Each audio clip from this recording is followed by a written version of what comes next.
Ok, Venezuela venía aspirando a ingresar a Mercosur como miembro pleno desde hace ya varios años y el principal escollo, el principal obstáculo había sido precisamente el Congreso paraguayo, que consideró siempre que Venezuela no cumplía con los requisitos desde el punto de vista del funcionamiento de su democracia para ser un miembro pleno del Mercosur. Cuando se produce la salida del presidente Fernando Lugo, los miembros de Mercosur aplican el protocolo de Ushuaia que establece en uno de sus artículos, creo que es el 6, si mi memoria no me traiciona, la posibilidad de suspender a uno de los miembros como sanción cuando se produzca un quiebre democrático en el interior de sus países. La interpretación que hacen Brasil, Argentina y Uruguay de lo que sucedió dentro de Paraguay fue precisamente esa, de que hubo un quiebre democrático. Y bajo esa interpretación de que hubo un quiebre democrático se produce la sanción, que es la suspensión.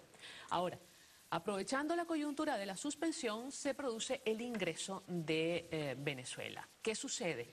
Que si bien la medida de la suspensión está contemplada en el protocolo de Ushuaia ante un quiebre democrático, ahí hay dos cosas que habría que analizar a profundidad. La primera es si efectivamente hubo un quiebre democrático, si lo que sucedió en el interior de Paraguay efectivamente fue un golpe de Estado y en consecuencia un quiebre democrático. Y lo segundo es el Tratado de Asunción, que es el tratado que da, digamos, origen al Mercado Común del Sur, conocido como Mercosur, establece que cualquier ingreso de un nuevo miembro debe hacerse por el voto unánime de los demás miembros.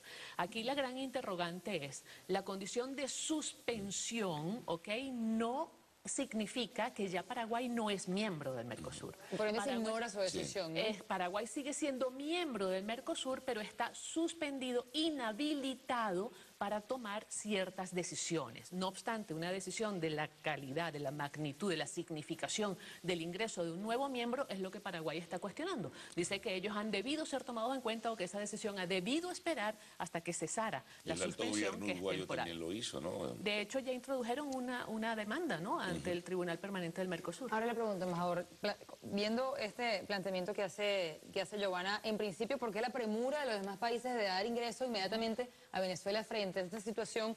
Y en segundo lugar, ¿qué ocurrió en Paraguay? Si realmente todo está justificado para que esa decisión se diera. Bueno, vamos a comenzar por lo último. Mire, yo no creo que esté justificado para nada porque, como dice Giovanna, es cuestión de interpretación, pero la interpretación más correcta es que la Constitución del Paraguay establece de que puede aplicarse un juicio político al presidente, al vicepresidente, hay varias autoridades que están establecidas. O sea, fue una decisión constitucional, independientemente de que la gente esté o no de acuerdo. Totalmente constitucional. Ahora, puedes tú llegar a decir, fue algo precipitada, porque no esperaron hasta que el hombre concluyera en abril. Ese no es problema nuestro. Eso es la Constitución del Paraguay, está establecida de tal forma que los paraguayos la apliquen como corresponde.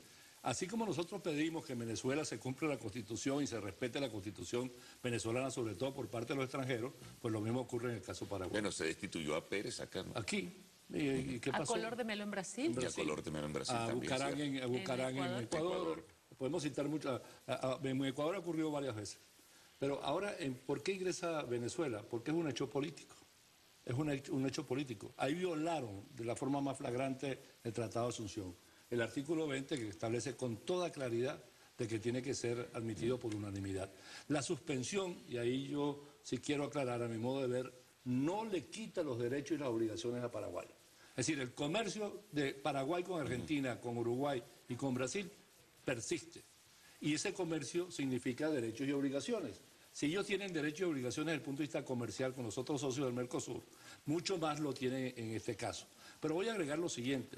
El propio artículo 22 del Tratado de Asunción establece que cuando un país denuncie el tratado, todavía durante 2 años permanecerán sus derechos y obligaciones. Los ya contraídos, pero la dificultad está en tomar nuevas decisiones. Sí, bueno, de acuerdo, pero es que esta es una decisión que viene ya desde antes, puesto que países como Brasil, Uruguay, Argentina y Venezuela incluso habían aprobado el protocolo de adhesión de Venezuela.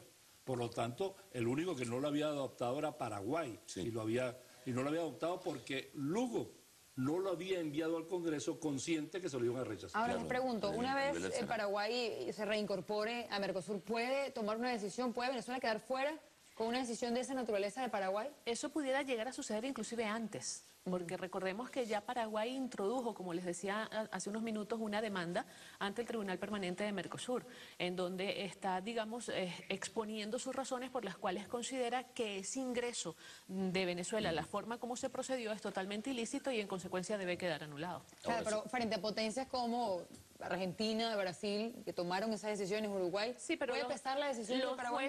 los jueces en el tribunal actúan a título personal, no representan específicamente a los estados, ¿ok? Entonces eso es importante. Habría que ponerse a analizar cuál es la tendencia de cada uno de los jueces para poder uno visualizar Claro, un por lo pronto lo que hay es un ejercicio especulativo sobre qué va a pasar con Venezuela dentro de Mercosur, Es por lo menos correcto. el tiempo en que esté allí. Es Vamos correcto. a ubicarnos en ese contexto. ¿Qué significa para Venezuela estar ese tiempo en Mercosur o el tiempo que dure en Mercosur? Antes de llegar a qué es lo que significa, yo quisiera hacer ver que ya la forma como ingresa Venezuela a Mercosur genera una serie de consecuencias negativas, desagradables, desde el punto de vista político, desde el punto de vista económico y desde el punto de vista comercial. Desde el punto de vista político porque comienza, digamos, sembrando fisuras en la región, ¿ok? Comienza con un gran debate, una gran polémica dentro del área. Desde el punto de vista económico porque Venezuela empieza a competir dentro de Mercosur con una condición muy particular que es un control de cambio, que dificulta todo cuanto tiene que ver con el comercio exterior. ¿Y con qué puede competir Venezuela, Giovanna, además? Y desde Petróleo y derivados, más así nada. es, y desde el punto de vista comercial, porque, por ejemplo, uno solo de los detalles, una de las limitaciones que tienen los países miembros de Mercosur es a la hora de establecer sus relaciones comerciales con países fuera del bloque. Venezuela tiene relaciones comerciales con países fuera de Mercosur e inclusive fuera del continente en condiciones absolutamente favorables para ese comercio bilateral. Y eso en algún momento Mercosur le va a decir, espérate, ven acá, ¿Y vamos qué a va a pasar, analizar por esto porque ahora ejemplo, eres miembro del Mercosur. con los acuerdos que tiene Mercosur, por ejemplo, con otros países?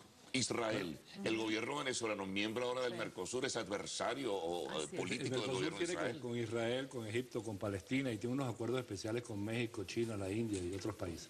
Pero tomando el caso específico de Israel, hay un problema primero de carácter político. Venezuela rompió relaciones con Israel y en una forma que todos conocemos y sabemos. Pero vamos más al fondo. Venezuela ha argumentado que se salía de la comunidad andina porque estaba en contra de los acuerdos de libre comercio que algunos países, Colombia y Perú, estaban negociando con los Estados Unidos. Y lo mismo hizo del Grupo de los Tres. Y sin embargo ahora adhiere a un mecanismo de integración que es esencialmente de libre comercio, que está establecido en su primer artículo, que los bienes, los factores de producción, los servicios tienen libre movilidad dentro del mercado subregional. Tengo que interrumpirlo, pero el regreso quisiera saber por qué la insistencia entonces de Venezuela de ingresar a Mercosur. Vamos a